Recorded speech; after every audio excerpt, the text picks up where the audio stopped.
बहुत बहुत स्वागत है। ਤਾਂ ਕਿਰਪਾ ਕਰਕੇ ਸਾਈਡਾਂ ਤੇ ਖੜੇ ਬੰਦੇ ਪਲੀਜ਼।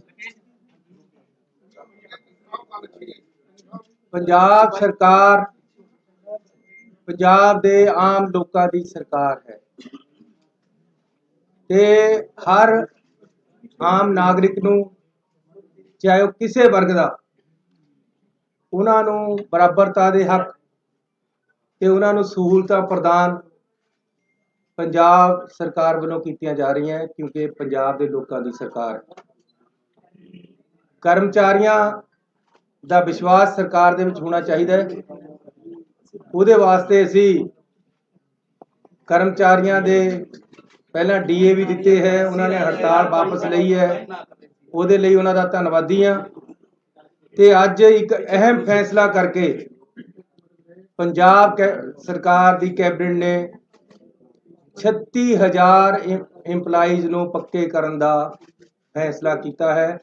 ਇਹਦੀ ਡਿਟੇਲਸ ਅਸੀਂ ਵਿਧਾਨ ਸਭਾ ਦੇ ਵਿੱਚ ਇੱਕ ਬਿੱਲ ਦੇ ਰਾਹੀਂ ਲਿਆ ਕੇ ਤੁਹਾਨੂੰ ਦੇਵਾਂਗੇ। ਸੋ ਇਹ ਕਰਮਚਾਰੀਆਂ ਲਈ ਇੱਕ ਬਹੁਤ ਬੜਾ ਤੋਹਫਾ ਹੈ ਕਿ ਅਸੀਂ 36,000 ਕਰਮਚਾਰੀਆਂ ਨੂੰ ਪੱਕਾ ਕਰਨ ਜਾ ਰਹੇ ਹਾਂ। ਇਸ ਦੇ ਨਾਲ ਹੀ ਪੰਜਾਬ ਦੇ ਵਿੱਚ ਜਿਹੜੇ ਡੀਸੀ ਰੇਟ ਹੈ ਉਹ ਘੱਟ ਹੈ, ਜਿਹਦੇ ਨਾਲ ਤਨਖਾਹਾਂ ਘੱਟ ਮਿਲ ਰਹੀਆਂ। ਪੰਜਾਬ ਸਰਕਾਰ ਨੇ ਇਕੱਲੇ ਸਰਕਾਰੀ ਕਰਮਚਾਰੀਆਂ ਦੇ ਨਹੀਂ, ਪ੍ਰਾਈਵੇਟ ਦੇ ਵੀ ਮਿਨੀਮਮ ਵੇਜ ਹੈ ਜਿਹੜੇ ਉਹ ਵਧਾਉਣ ਦਾ ਫੈਸਲਾ ਕੀਤਾ ਹੈ ਤੇ 415 ਰੁਪਏ 99 ਪੈਸੇ ਪੰਜਾਬ ਸਰਕਾਰ ਜਿਹੜਾ ਰੇਟ ਹੈ 1 ਮਾਰਚ 2020 ਤੋਂ ਪਿੱਛੇ ਤੋਂ ਵਧਾਉਣ ਜਾ ਰਹੀ ਹੈ। ਵਧਾ ਦਿੱਤੇ, ਮਤਲਬ ਕੈਬਨਿਟ 'ਚ ਪਾਸ ਹੋ ਗਿਆ ਹੈ ਤੇ ਇਹਦੇ ਨਾਲ 1 ਮਾਰਚ ਤੋਂ ਲੈ ਕੇ ਅੱਜ ਤੱਕ ਦੇ ਡੀਸੀ ਰੇਟ ਮਿਨੀਮਮ ਵੇਜ ਹੈ ਜਿਹੜੇ ਉਹਦੇ ਬਕਾਏ ਵੀ ਮਿਲਣਗੇ ਤੇ ਅੱਗੇ ਨੂੰ ਵੀ ਜਿਹੜਾ 415 ਰੁਪਈਆ ਰੇਟ ਹੈ ਮਿਨੀਮਮ ਵੇਜ ਹੈ ਉਹ ਵੱਧ ਜਾਏਗਾ। ਇਹਦੇ ਨਾਲ ਆਊਟਸੋਰਸ ਖਾਸ ਤੌਰ ਤੇ ਜਿਹੜੇ ਜਿੰਨੇ ਮੁਲਾਜ਼ਮ ਹੈ ਜਾਂ ਫੈਕਟਰੀਆਂ ਦੇ ਵਿੱਚ ਜਿੰਨੇ ਮੁਲਾਜ਼ਮ ਲੱਗੇ ਹੋਏ ਆ, ਕੰਮ ਕਰਦੇ ਆ, ਪ੍ਰਾਈਵੇਟ ਕੰਮ ਕਰਦੇ ਆ, ਉਹਨਾਂ ਨੂੰ ਫਾਇਦਾ ਹੋਏਗਾ। ਜਿਹੜੀ ਸਾਡੀ ਸੋਚ ਸੀ ਕਿ ਬਹੁਤ ਘੱਟ ਤਨਖਾਹ ਮਿਲਦੀ ਹੈ ਉਸ ਨੂੰ ਅਸੀਂ ਆਪਣੀ ਨੂੰ ਅੱਗੇ ਵਧਾ ਕੇ ਤਨਖਾਹ ਵਧਾਈ ਹੈ। ਪੰਜਾਬ ਦੇ ਵਿੱਚ ਹਮੇਸ਼ਾ ਇਹ ਗੱਲ ਰਹੀ ਹੈ ਕਿ ਰੇਤ ਮਾਫੀਏ ਦਾ ਰਾਜ ਹੈ। ਤੁਸੀਂ ਕਿਸੇ ਦਰਿਆ ਤੇ ਚਲੇ ਜਾਓ, ਪਹਿਲਾਂ ਜਿਹੜਾ ਰੇਤਾ 16 ਰੁਪਏ ਤੋਂ ਲੈ ਕੇ 22 ਰੁਪਏ ਤੱਕ ਨਦੀ ਜਾਂ ਦਰਿਆਵਾਂ ਦੇ ਵਿੱਚ ਵਿਕਦਾ ਸੀ, ਹਾਲਾਂਕਿ ਰੇਟ 9 ਰੁਪਏ ਸੀ। ਅੱਜ ਸਰਕਾਰੀ ਰੇਟ 9 ਰੁਪਏ ਹੈ। ਐਸੀ ਆਪਣੀ ਸਰਕਾਰ ਆਉਣ ਤੋਂ ਬਾਅਦ ਬਿਲਕੁਲ ਸਿੱਧਾ ਕਰਤਾ ਕੰਮ। ਤੁਸੀਂ ਕਿਸੇ ਦਰਿਆ ਤੇ ਚਲੇ ਜਾਓ, ਅੱਜ 9 ਰੁਪਏ ਰੇਟਾਂ ਮਿਲ ਰਿਹਾ, ਲੇਕਿਨ ਇਹ ਵੀ ਮਹਿੰਗਾ ਹੈ। ਇਸ ਕਰਕੇ ਅੱਜ ਅਸੀਂ ਫੈਸਲਾ ਕੀਤਾ ਹੈ ਕਿ ਹਰ ਦਰਿਆ ਜਾਂ ਖੱਡ ਤੇ ਰੇਤੇ ਦਾ ਰੇਟ 5 ਰੁਪਏ 50 ਪੈਸੇ ਹੋਏਗਾ। ਇਹਦੇ ਵਿੱਚ ਇਹ ਵੀ ਸਰਕਾਰ ਦੇ ਸਾਰੇ ਪੈਸੇ ਨਹੀਂ ਹੈ ਜਾਂ ਠੇਕੇਦਾਰ ਦੇ ਨਹੀਂ ਹੈ, ਇਹਦੇ ਵਿੱਚ ਜ਼ਿਮੀਂਦਾਰ ਜਿਹਦੀ ਜ਼ਮੀਨ ਦਰਿਆ, ਕਿਉਂਕਿ ਦਰਿਆ ਹੈ ਜਿਹੜਾ ਉਹ 90% ਜਾਂ 80% ਜ਼ਿਮੀਂਦਾਰਾਂ ਦਾ ਹੈ, ਉਹਦੀ ਮਾਲਕੀਤ ਜ਼ਿਮੀਂਦਾਰਾਂ ਦੀ ਹੈ। ਜਿਹਦੀ ਜ਼ਮੀਨ ਆ ਉਹ ਵੀ ਪੈਸੇ ਭਾਲਦਾ ਹੈ, ਉਹਨੂੰ ਵੀ ਪਹਿਲਾ ਰੇਟ ਮਿਲਦਾ ਹੈ। ਇਹਦੇ ਜ਼ਿਮੀਂਦਾਰ ਦੇ ਪੈਸੇ ਵੀ ਹੋਣਗੇ, ਇਹਦੇ ਵਿੱਚ ਭਰਾਈ ਵੀ ਹੋਏਗੀ। ਜਿਹੜੀ ਭਰਾਈ ਆ ਉਹ ਵੀ 5.5 ਰੁਪਏ 'ਚ ਹੋਏਗੀ। ਜਿਹੜਾ ਠੇਕੇਦਾਰ ਹੈ ਉਹ ਰਸਤਾ ਬਣਾ ਕੇ ਦੇਗਾ, ਗੱਡੀ ਕੋਈ ਫਸ ਗਈ ਉਹਨੂੰ ਕੱਢੇਗਾ, ਸਾਰਾ ਕੰਮ ਉਹਦਾ ਹੋਏਗਾ, ਸਿਸਟਮ ਉਹ ਚਲਾਏਗਾ, ਕੰਡਾ ਉਹ ਲਗਾਏਗਾ, ਭਰਤੀ ਉਹ ਕਰੇਗਾ। ਇਹ ਸਾਰਾ ਕੁਝ ਵਿੱਚੇ ਜ਼ਮੀਨ ਦੇ ਪੈਸੇ, ਵਿੱਚੇ ਭਰਾਈ, ਵਿੱਚੇ ਸਦਾਈ, ਸਾਰਾ ਕੁਝ 5.5 ਰੁਪਏ 'ਚ, ਜਿਹੜਾ 9 ਰੁਪਏ 'ਚ ਪਹਿਲਾਂ ਮਿਲਦਾ ਸੀ। ਸਰਕਾਰੀ ਰੇਟ 9 ਸੀ ਪਰ 16 ਤੋਂ 22 ਰੁਪਏ ਤੱਕ ਪਹਿਲਾਂ ਵਿਕਦਾ ਰਿਹਾ।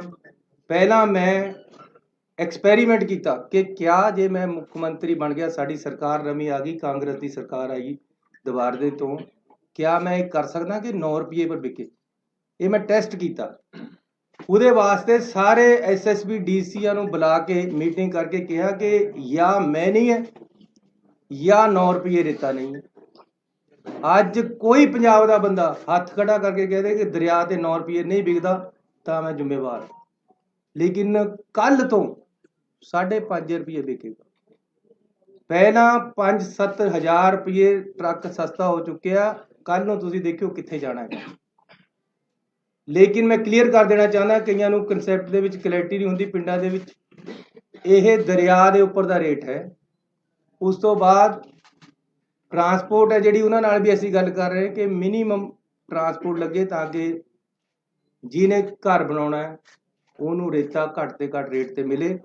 ਲੇਕਿਨ ਇਹ ਕਿਉਂਕਿ ਠੇਕਾ 31 ਮਾਰਚ ਤੱਕ ਦਿੱਤਾ ਹੋਇਆ ਪਹਿਲਾਂ ਤੋਂ, ਇਹ ਪਾਲਿਸੀ ਸਾਨੂੰ ਬਹੁਤੀ ਪਸੰਦ ਨਹੀਂ ਆ ਰਹੀ।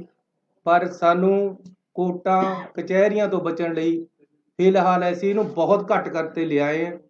ਅਲਟੀਮੇਟਲੀ ਅਸੀਂ ਆਪਣਾ ਜਦ ਅਗਲਾ ਵਿਜ਼ਨ ਦੇਵਾਂਗੇ ਉਹਦੇ 'ਚ ਅਸੀਂ ਦੱਸਾਂਗੇ ਅਸੀਂ ਕਿਸ ਤਰ੍ਹਾਂ, ਉਹਦੇ ਸਾਡੀ ਪਾਰਟੀ ਡਿਸਾਈਡ ਕਰੇਗੀ ਕਿਸ ਤਰ੍ਹਾਂ ਅਸੀਂ ਅੱਗੇ ਨੂੰ ਰੇਤਾ ਵੇਚਣਾ ਤੇ ਕਿਸ ਤਰ੍ਹਾਂ ਕਰਨਾ ਹੈ। ਲੇਕਿਨ ਅੱਜ ਬਹੁਤ ਸਸਤਾ ਰੇਟ ਅਸੀਂ ਜਿਹਦੇ 'ਚ ਭਰਾਈ ਵੀ ਹੈ, ਜਿਹਦੇ ਜ਼ਿਮੀਂਦਾਰ ਦੇ ਪੈਸੇ ਵੀ ਹੈ, ਜਿਹਦੇ ਸਧਾਈ ਵੀ ਹੈ, ਦਰਿਆ 'ਚੋਂ ਬਾਹਰ ਵੀ ਕੱਢਣਾ, ਉਹ ਅਸੀਂ ਰੇਟ 5.5 ਰੁਪਏ ਕਰਤਾ, ਜਿਹੜਾ ਕਿ 4 ਗੁਣਾ ਘੱਟ ਹੋਇਆ ਹੈ।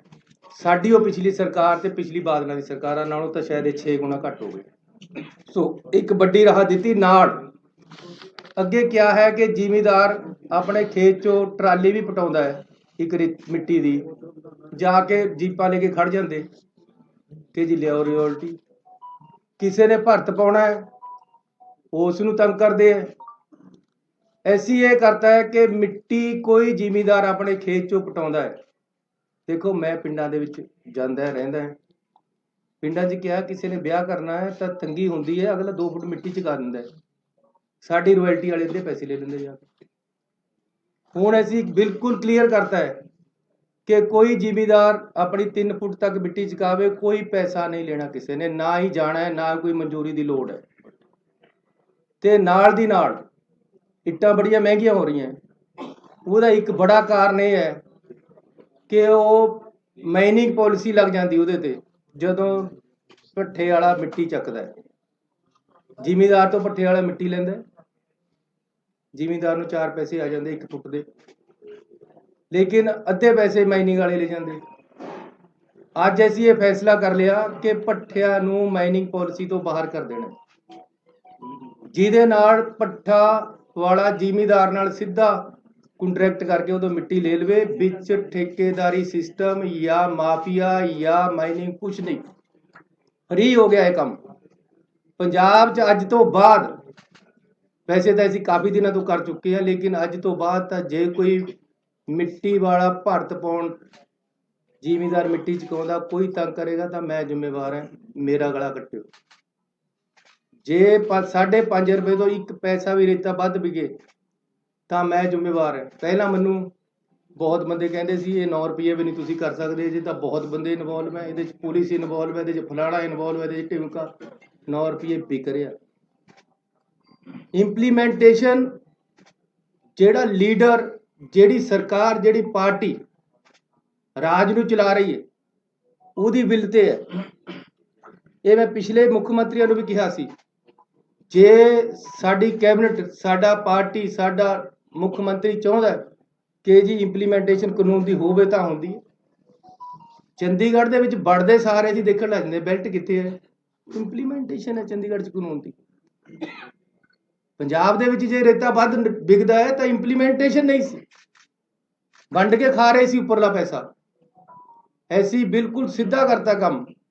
ਕਿਸੇ ਦਰਿਆ ਪਰ ਚਲੇ ਜਾਓ, ਹੁਣ ਜੇ ਕਿਤੇ ਟਰਾਲੀਆਂ ਭਰ ਹੋ ਰਹੀਆਂ, ਕਿਤੇ ਮਿੱਟੀ ਚੱਕ ਹੋ ਰਹੀ ਹੈ ਤਾਂ ਉਹ ਮਾਫੀਆ ਨਹੀਂ ਹੈ, 5.5 ਰੁਪਏ 'ਚ ਵਿਕੇਗਾ ਔਰ ਸਹੀ ਰੇਟ ਦੇ ਵਿੱਚ ਵਿਕੇਗਾ। ਅਸੀਂ ਇਹ ਕਰਾਂਗੇ ਕਿ ਜਿੱਥੇ ਪਾਣੀ ਨਹੀਂ ਆਉਂਦਾ ਉੱਥੇ ਰੇਤਾ ਨਹੀਂ ਚੱਕਣਾ, ਕਿਉਂਕਿ ਉੱਥੇ ਫਿਰ ਖਦਾਨੇ ਬਣਨੇ, ਪਾਣੀ ਨੇ ਉਹਨੂੰ ਰੀਚਾਰਜ ਤਾਂ ਕਰਨਾ ਨਹੀਂ ਰੇਤੇ ਨੂੰ। ਇਸ ਕਰਕੇ ਜਿੱਥੇ ਜਿੱਥੇ ਪਾਣੀ ਆਉਂਦਾ, ਦਰਿਆਵਾਂ ਦੇ ਆਲਰੇਡੀ ਖੱਡਾਂ ਤੈਅ ਹੈ, ਹੋਰ ਵੀ ਕਰਾਂਗੇ, ਲੇਕਿਨ ਸਸਤਾ ਔਰ ਸਹੀ ਰੇਟ ਤੇ ਰੇਤਾ ਪਿੰਡਾਂ 'ਚ ਮਿਲੇਗਾ। ਮਿੱਟੀ ਦਾ ਕੋਈ ਮਾਫੀਆ ਨਹੀਂ ਹੋਏਗਾ, ਪੱਠੇ ਵਾਲਿਆਂ ਨੂੰ ਕੋਈ ਤੰਗ ਨਹੀਂ ਕਰੇਗਾ। ਇਸ ਤੋਂ ਇਲਾਵਾ ਇੱਕ ਫੈਸਲਾ ਅਸੀਂ ਹੋਰ ਅਹਿਮ ਲਿਆ ਕਿ ਜਿਹੜੇ ਪੰਜਾਬ ਦੇ ਇੰਸਟੀਟਿਊਸ਼ਨਲ ਟੈਕਸ ਪੰਜਾਬ ਤੇ ਲੱਗਿਆ ਹੋਇਆ ਸੀ, Punjab institutional and other buildings tax 2011 ਤੋਂ ਸੀ। ਉਸ ਦਿਨ ਮੈਨੂੰ, ਜਿਸ ਦਿਨ ਅਸੀਂ ਗਏ ਲੁਧਿਆਣੇ, ਉਸ ਦਿਨ ਅਸੀਂ ਅਨਾਉਂਸ ਕੀਤਾ ਸੀ, ਅੱਜ ਕੈਬਨਿਟ ਨੇ ਪਾਸ ਕਰ ਦਿੱਤਾ। 2012 ਤੋਂ ਜਿੰਨਾ ਟੈਕਸ ਬਣਦਾ ਸੀ ਅਸੀਂ ਉਹ ਮਾਫ ਕਰ ਦਿੱਤਾ ਹੈ। ਅੱਗੇ ਨੂੰ ਵੀ ਇਹ ਟੈਕਸ ਹੈ ਜਿਹੜਾ ਪੰਜਾਬ ਤੇ ਨਹੀਂ ਲੱਗੇਗਾ। ਇਸ ਤੋਂ ਇਲਾਵਾ ਅਸੀਂ ਵਨ ਟਾਈਮ ਸੈਟਲਮੈਂਟ ਜਿਹੜੀ ਕੰਪਾਊਂਡੇਬਲ ਬਿਲਡਿੰਗਸ ਹੈਗੀਆਂ, ਜਿਹੜੀਆਂ ਸ਼ਹਿਰਾਂ ਦੇ ਵਿੱਚ ਇਹ ਵੱਡੀ ਰਾਹਤ ਦੇ ਰਹੇ ਹੈ ਕਿ ਜਿਹੜੀਆਂ ਬਿਲਡਿੰਗਾਂ ਬਣ ਗਈਆਂ ਉਹਦੇ ਪਰ ਕਿਸੇ ਨੇ ਚਵਾਰਾ ਪਾ ਲਿਆ, ਕਿਸੇ ਨੇ ਹਾਈਟ ਜ਼ਿਆਦਾ ਵਧਾ ਲਈ ਜਾਂ ਕਿਸੇ ਨੇ ਬਾਹਰ ਨੂੰ ਥੋੜਾ ਬਹੁਤਾ ਕੱਢ ਲਿਆ। ਜਿਹੜਾ ਕੁਝ ਕੰਪਾਊਂਡੇਬਲ ਹੈ ਉਹਨਾਂ ਨੂੰ ਅਸੀਂ ਰੇਟ ਵੀ ਘਟਾ ਦਿੱਤੇ ਆ 25%। ਉਹਨਾਂ ਨੂੰ ਦੁਬਾਰੇ ਲੀਗਲਾਈਜ਼ ਕਰਨ ਦਾ ਇੱਕ ਵਨ ਟਾਈਮ ਪਾਲਿਸੀ ਲੈ ਕੇ ਆਏ ਹੈ, ਜਿਹੜੀ ਕਿ ਕੱਲ ਤੋਂ ਚਾਲੂ ਹੋ ਜਾਏਗੀ। ਇਸ ਦੇ ਨਾਲ ਇਹ ਸਾਡੇ ਅੱਜ ਦੇ ਐਲਾਨ ਹੈ ਜਿਹੜੇ ਕਿ ਅਸੀਂ ਵੱਡੀ ਰਾਹਤ ਪੰਜਾਬ ਦੇ ਲੋਕਾਂ ਨੂੰ ਦਿੱਤੀ ਹੈ। ਸਾਡੇ ਐਡਵੋਕੇਟ ਜਨਰਲ ਸਾਹਿਬ ਨੇ, ਤੁਹਾਨੂੰ ਤੁਸੀਂ ਜਾਣਦੇ ਹੋ, ਕਾਫੀ ਦਿਨਾਂ ਤੋਂ ਅਸਤੀਫਾ ਦਿੱਤਾ ਹੋਇਆ ਸੀ। ਅੱਜ ਕੈਬਨਿਟ ਨੇ ਉਹਨੂੰ ਮਨਜ਼ੂਰ ਕਰ ਲਿਆ। ਗਵਰਨਰ ਸਾਹਿਬ ਕੋਲ ਭੇਜਾਂਗੇ, ਜਦੋਂ ਅੱਜ ਹੀ ਸ਼ਾਇਦ ਪਾਸ ਹੋ ਜਾਏਗਾ, ਕੱਲ੍ਹ ਨੂੰ ਅਸੀਂ ਨਵਾਂ ਐਡਵੋਕੇਟ ਜਨਰਲ ਲਗਾਵਾਂਗੇ। ਇਸ ਤੋਂ ਇਲਾਵਾ DGP ਦੀ ਜਿਹੜੀ ਪੋਸਟਿੰਗ ਹੈ, ਜਿੰਨੇ 30 ਸਾਲ ਤੋਂ ਉੱਪਰ ਦੇ, ਇਹ ਕਾਨੂੰਨ ਹੈ, ਜਿਨ੍ਹਾਂ ਦੀ 30 ਸਾਲ ਨੌਕਰੀ ਹੋ ਗਈ ਹੈ ਉਹਨਾਂ ਦਾ ਅਸੀਂ ਆਲਰੇਡੀ ਭੇਜ ਚੁੱਕੇ ਸਾਰਿਆਂ ਦੇ ਨਾਮ। ਸਾਤੋਂ ਸਾਰਿਆਂ ਦੇ ਨਾਮ ਮੰਗੇ ਗਏ ਹੈ। ਉਹਨਾਂ ਵਿੱਚੋਂ ਇੱਕ ਪੈਨਲ ਬਣਾ ਕੇ ਕੇਂਦਰ ਸਰਕਾਰ ਭੇਜੇਗੀ। ਉਹ ਪੈਨਲ ਵਿੱਚੋਂ ਅਸੀਂ DGP ਨਵਾਂ ਲਗਾਵਾਂਗੇ। ਜਿਹੜਾ ਪੈਨਲ ਆਏਗਾ ਇਹ ਪਹਿਲਾਂ ਤੋਂ ਇੱਕ ਪ੍ਰਿੰਸੀਪਲੀ ਕਲੀਅਰ ਹੋਇਆ। ਸੋ ਮੈਂ ਤੁਹਾਡਾ ਧੰਨਵਾਦੀ ਹਾਂ ਕਿ ਤੁਸੀਂ ਅੱਜ ਇੱਥੇ ਆਏ ਹੋ। ਪੰਜਾਬ ਦੇ ਵੱਡੇ ਐਲਾਨ ਹੋਏ ਹੈ। ਪਰਸੋਂ ਨੂੰ ਸਾਡਾ ਵਿਧਾਨ ਸਭਾ ਦਾ ਸੈਸ਼ਨ ਹੈ, ਉਹਦੇ ਵਿੱਚ ਅਸੀਂ ਬਿਜਲੀ ਸਮਝੌਤਿਆਂ ਬਾਰੇ ਬਿੱਲ ਲੈ ਕੇ ਆਵਾਂਗੇ। ਕਿਸਾਨਾਂ ਬਾਰੇ ਜਿਹੜੇ ਕਾਲੇ ਕਾਨੂੰਨ ਬਣੇ ਹੈ ਉਹਦੇ ਬਾਰੇ ਵਿੱਚ ਰੈਜੂਲੇਸ਼ਨ ਤੇ ਕੁਝ ਬਿੱਲ ਆਉਣਗੇ।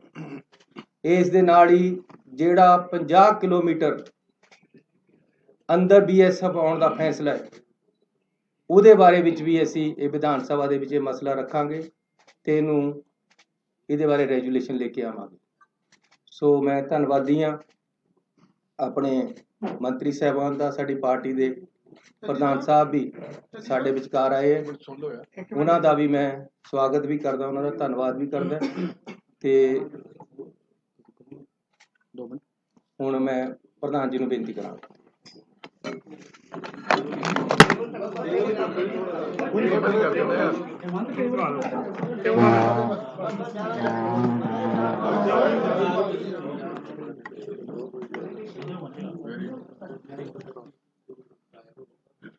प्यारे दोस्तों, मुख्यमंत्री साहब, मेरे बहुत रिस्पैक्टेड कलीग्स, मैं बधाई दिना CM साहब ਨੂੰ कि मेरी मन की बहुत वड्डी तांग सी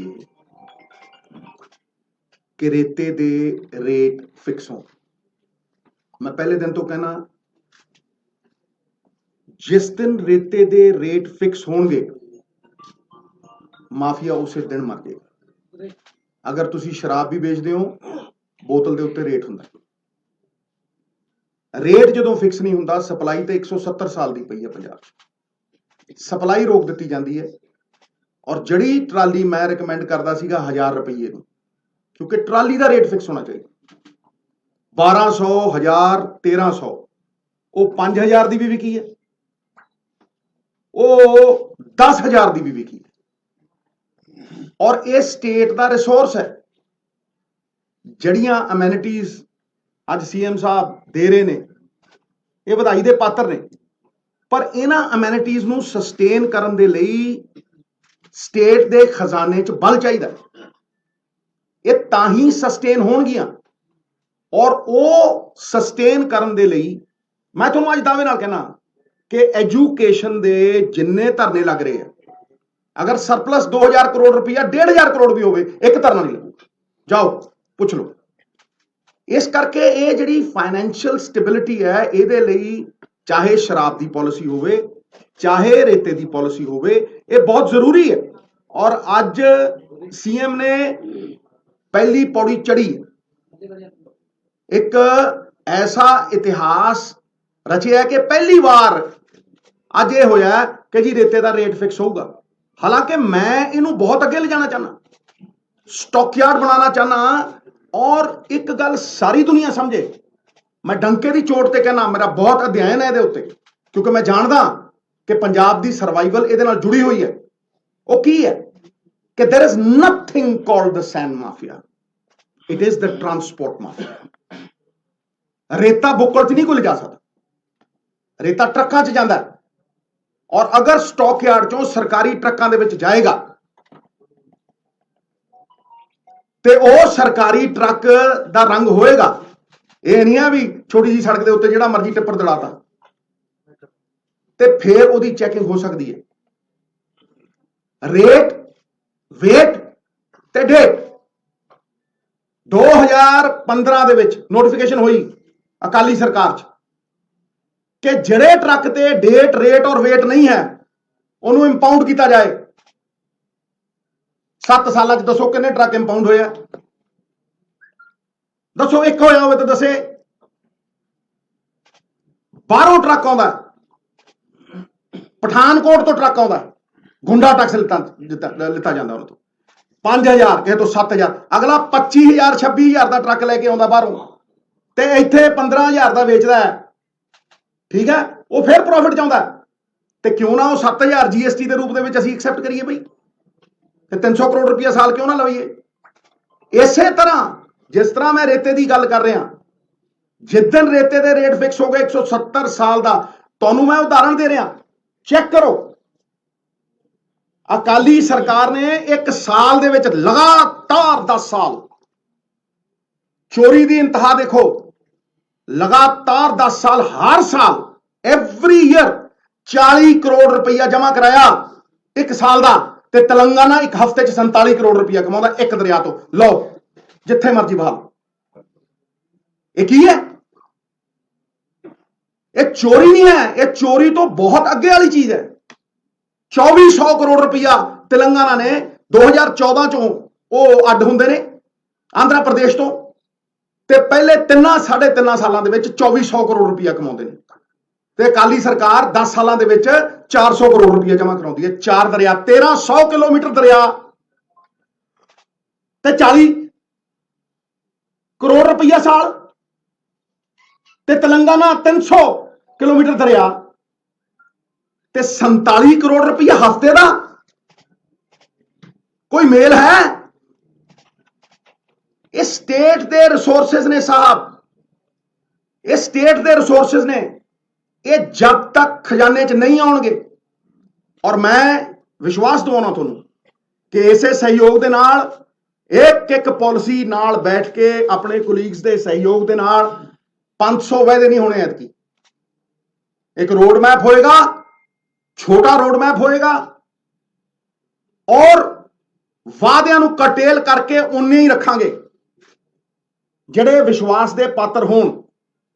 ਨਵਜੋਤ ਸਿੰਘ ਸਿੱਧੂ ਅਗਰ ਸੱਤਾ ਹੰਡਾਉਣੀ ਹੁੰਦੀ, ਕੁਰਸੀਆਂ ਹੀ ਹੰਡਾਉਣੀਆਂ ਹੁੰਦੀਆਂ, ਤੇ ਪੰਜਾਬ ਖਾਤਰ ਨਾ ਲੜਦਾ। ਫਿਰ ਜਿਹੜੀ ਮੇਰੀ ਲੜਾਈ ਹੈ ਉਹ ਕੋਈ ਨਿੱਜੀ ਲੜਾਈ ਨਹੀਂ, ਇਹ ਰੇਤੇ ਦੀ ਲੜਾਈ ਵੀ ਮੇਰੀ ਕੋਈ ਨਿੱਜੀ ਲੜਾਈ ਨਹੀਂ। ਅੱਜ ਮਾਹੌਲ ਬਦਲਿਆ, ਇੱਕ ਬਦਲਾਵ ਦੀ ਪਰਿਸਥਿਤੀ ਹੈ, ਲੇਕਿਨ ਇਹਨੂੰ ਪੱਕੇ ਪੈਰ ਅਗਰ ਸਸਟੇਨ ਕਰਨਾ ਅਸੀਂ 5 ਸਾਲ, ਤੇ ਇਹਨਾਂ ਰਿਸੋਰਸਿਸ ਨੂੰ ਸਾਨੂੰ ਯੂਟਿਲਾਈਜ਼ ਕਰਨਾ ਪਏਗਾ। ਔਰ ਆਉਣ ਵਾਲਾ ਸਮਾਂ ਸਾਡਾ ਚੋਖਾ ਹੀ ਚੋਖਾ। ਇਸ ਗੱਲ ਦੇ ਉੱਤੇ ਮੈਂ ਪਹਿਰਾ ਦਿੰਦਾ ਰਹੂੰਗਾ, ਔਰ ਮੇਰਾ ਪਾਰਟੀ ਵੱਲੋਂ ਇਹ ਜੋ ਇਹਨਾਂ ਨੇ ਕਿਹਾ ਕੱਲ ਕੈਬਨਿਟ ਦੇ ਵਿੱਚ ਅਗਰ ਡਿਸੀਜਨ ਹੁੰਦੇ ਆ, ਮੇਰਾ ਪਾਰਟੀ ਵੱਲੋਂ 110% ਸਹਿਯੋਗ, ਨਾਲੇ ਚੀਫ ਮਿਨਿਸਟਰ ਨੂੰ, ਨਾਲੇ ਸਾਰਿਆਂ ਨੂੰ, ਇਹਦੇ 'ਚ ਕੋਈ ਸ਼ੱਕ।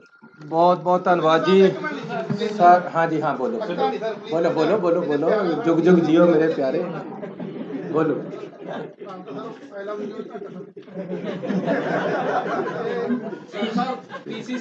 जे प्रेस ते सरकार ते ओपोजिशन सारे जाने सूबे वास्ते तकड़े होके काम करिए।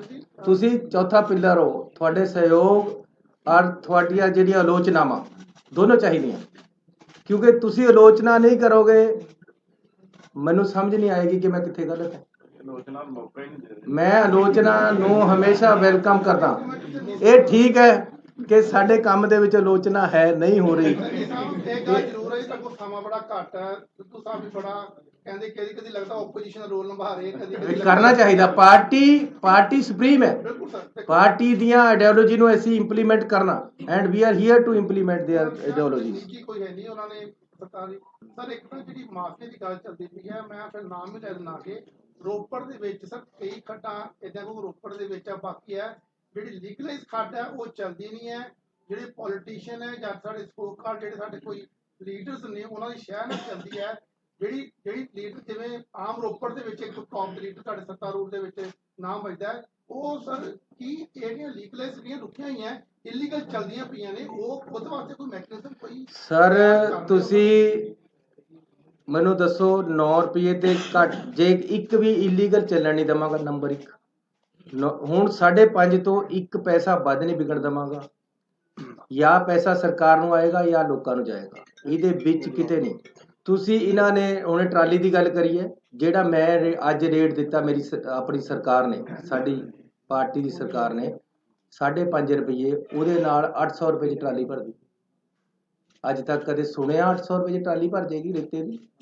ਔਰ ਇਹਦੇ ਵਿੱਚ ਭਰਾਈ ਵੀ ਹੈ, ਇਹਦੇ ਵਿੱਚ ਚੁਕਾਈ ਵੀ ਹੈ, ਇਹਦੇ ਵਿੱਚ ਠੇਕੇਦਾਰ ਜ਼ਿਮੀਦਾਰ ਦੇ ਪੈਸੇ ਵੀ ਹੈ। ਅਗਲਾ ਆਵੇ, ਮੈਂ ਕਹਿੰਦਾ ਜੀ ਤੁਸੀਂ ਇਹ ਦਰਿਆ ਦਾ ਰੇਟ ਹੈ, ਕੋਈ ਬੰਦਾ ਆਪਣੀ ਟਰਾਲੀ ਲਿਆ ਕੇ ਭਰਾ ਲਵੇ, ਕੋਈ ਆਪਣਾ ਟਰੱਕ ਲਿਆ ਕੇ ਭਰਾ ਲਵੇ। ਟਰਾਂਸਪੋਰਟ ਜੇ ਜ਼ਿਆਦਾ ਪੈਸੇ ਲੈਂਦਾ ਆਪਣਾ ਟਰੱਕ ਕਰਕੇ ਲਿਆਓ, ਅਸੀਂ ਤਾਂ ਤੁਹਾਨੂੰ ਭਰ ਕੇ ਦੇਣਾ, ਭਰ ਕੇ ਵੀ ਦੇਵਾਂਗੇ।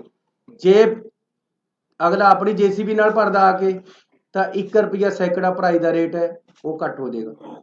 ਸੋ ਬਹੁਤ ਹੀ ਲਿਬਰਲ ਔਰ ਲੋਕਾਂ ਦੇ ਪੱਖੀ ਐਸੀ ਪਾਲਿਸੀ ਲੈ ਕੇ ਆਏ ਹੈ।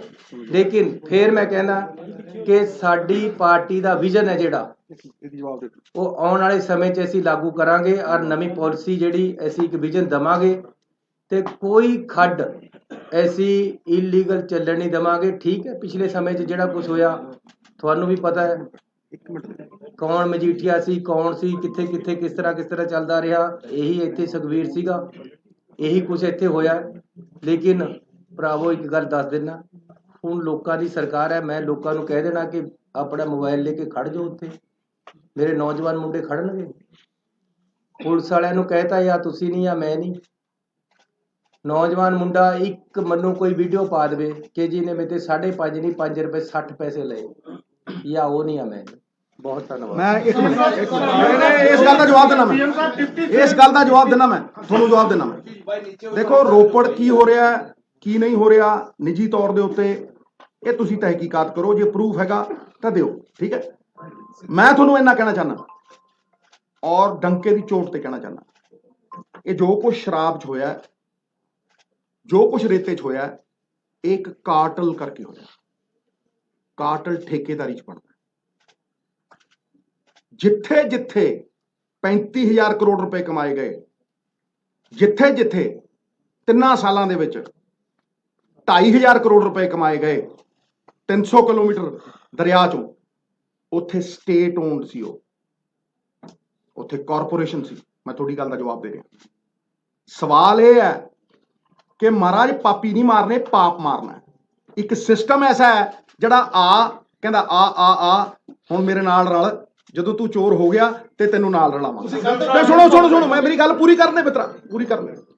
ਸਿਸਟਮ ਜਦੋਂ ਉਹ ਹੋਇਆ ਸਟੇਟ ਓਨਡ, ਚਾਹੇ ਸ਼ਰਾਬ ਹੋਵੇ ਤੇ ਚਾਹੇ ਰੇਤਾ ਹੋਵੇ, ਕਿਸੇ ਦਾ ਵਸ ਹੀ ਨਹੀਂ ਚੱਲਣਾ, ਕਿਉਂਕਿ ਉਹ ਸੂਬੇ ਦਾ। ਫਿਰ ਸ਼ਰਾਬ ਦੀ ਬੋਤਲ ਵੀ ਜੇ ਅੱਧਾ ਕਿਲੋਮੀਟਰ ਤੁਰੀ ਤੇ ਪਤਾ ਲੱਗੂ, ਉੱਤੇ ਚਿੱਪ ਲੱਗੀ ਹੋਊ। ਇਹ ਨਹੀਂ ਹੈ ਵੀ ਰਾਤ ਨੂੰ ਕਦੇ ਕਿੱਧਰ ਨੂੰ ਚਲੀ ਗਈ ਤੇ ਕਦੇ ਕਿੱਧਰ ਨੂੰ ਚਲੀ ਗਈ ਤੇ ਕਦੇ ਕਿਹਦੇ ਦਾ ਤੇ ਕਦੇ ਕਿਸੇ ਦਾ।